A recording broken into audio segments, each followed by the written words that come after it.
Mở lên cái này rồi. Cannoneers have spawned. Rồng đi. Bên kia đông vậy nè.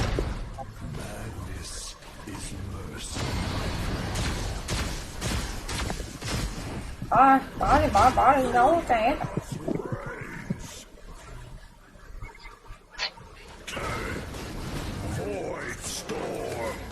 Luôn cái hết máu rồi, yếu máu về cái có mất máu rồi. Xuống ăn rồng đi nè, xuống ăn rồng tim mình nãy giờ chưa ăn rồng mà một con một con mà.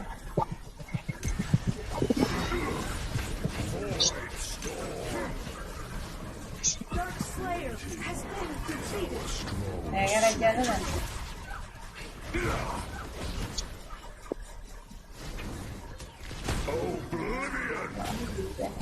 Dark Slayer has been summoned.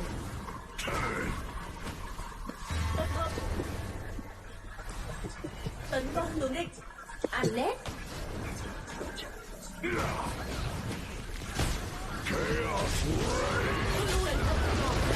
An enemy has been defeated. Ultimate. Ngộ rong kìa. Triple kill. Your team has destroyed a tower.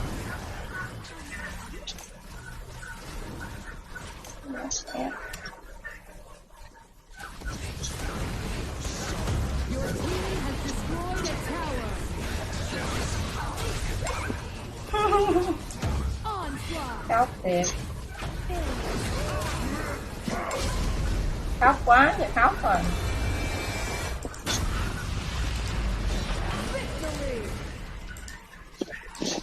Bắn mà nó đánh mà nó không kịp thở luôn.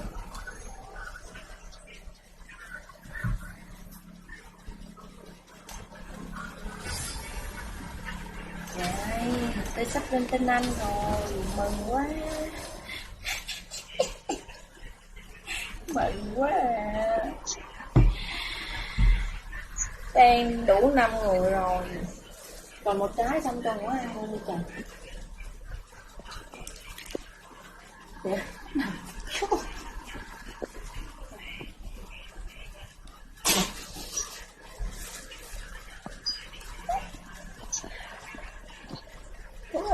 Tuấn đâu rồi?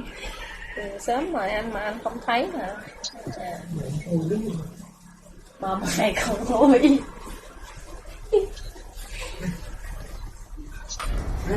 Trường làm như trường chơi thì trả đây tôi vô cơ ăn. Trả đây.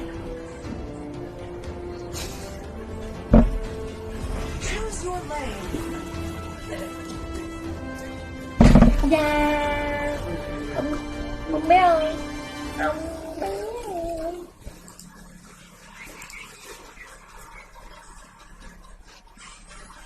Your team's turn to ban. Hai lên nệm kìa. Chỗ của tôi nằm nha. Kiến bầu. Nè để mở này ở ngoài đây. Đó, để mở kiến bầu. Đấy chơi đép voi không rồi. Người thấy mình chơi voi thế nào? Lên kìa. Lên yêu nghiệt. Lô. Em mình chơi vô tiếp nha.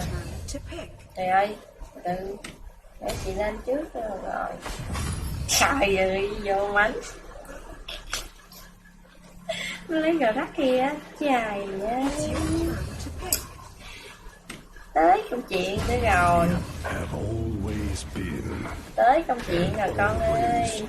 Đúng bài luôn. Đúng bài luôn rồi. Nghe con bài luôn.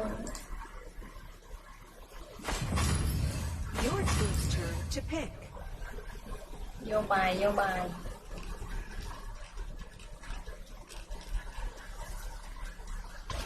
Không ai mở mic lên nói chuyện với tôi nè. Mọi người cứ làm cái gì vậy? Hello Thanh, hello em. Cảm ơn em nha, chúc em buổi tối vui vẻ nha. Lo. Con trai bà bán bánh mì. La.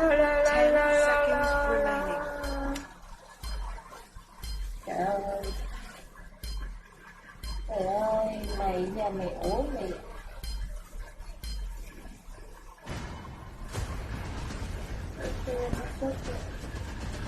Ủa nó giấu đồ ăn của nó cái cưng gì đâu á.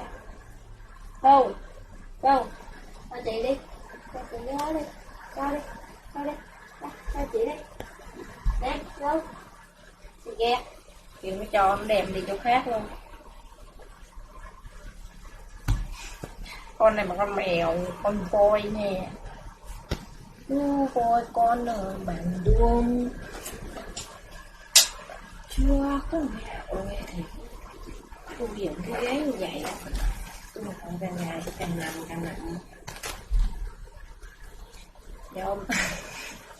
vô Chào mừng đến với Bình Nguyên Vô Tận. ma smoke.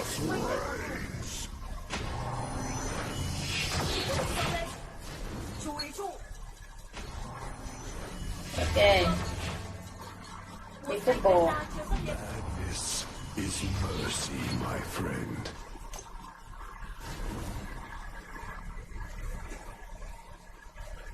Chắc là mùa đỏ chứ không? Là mùa đỏ chứ. Void storm. Oblivion. Void storm. Tấn kìa, sao không giết nó trời.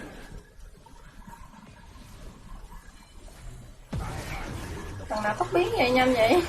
Welcome us. Ê, vô bùa. Tấn công chú ý của đỏ. Vô bùa đó. Mới cấp 1 chưa đâu giết. Anh ở đó là anh chém nó chết rồi. Em quánh nó chuột xíu máu rồi không thấy sao. Chaos reigns. Rút lui. Không có chiêu vô nhảy tới nó. Oblivion. Có con chiêu lướt qua ăn bùa mẹ nè. Anh ơi, nó quánh em, anh ơi, 4 thằng nó đánh em, 4 thằng nó đánh em.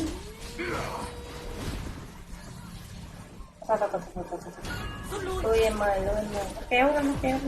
À, nó tắt biến rồi.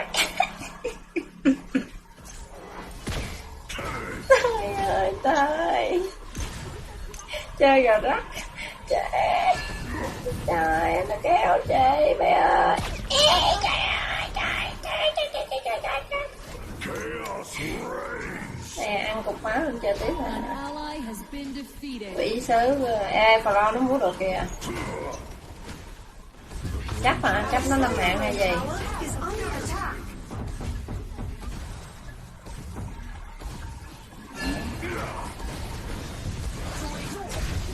Rút lui. Slayer has Đủ ơi, ai vô cho chị ra thôi, ai vô, đỡ cho tao đi ơi, tao chạy. Tay ơi. rút lui. Nó kéo. Has been defeated. Má chị em chém cái queo rồi trời ơi. An ally has been Trời defeated. ơi, vơ vét rồi, cái báo nữa vơ vét rồi, rồi AD tôi chết rồi, chết bà rồi, chết rồi, chết rồi. Lạng rồi, trời ơi, lạng. An ally has been defeated. An enemy has Trời ơi, ôi vậy. Lạng. Tower is under attack. Our Slayer Lane Tower is under attack. Sang ơi, tới giờ báo của em rồi phải không Sang? Đấy, yêu nghiệt Sang. Chắc dán cấp nó xuống làm thái giám quá.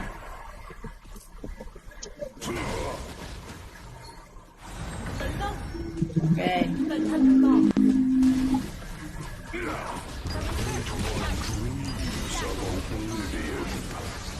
Đó, con câu, ngồi giả rồi, nó giả rồi.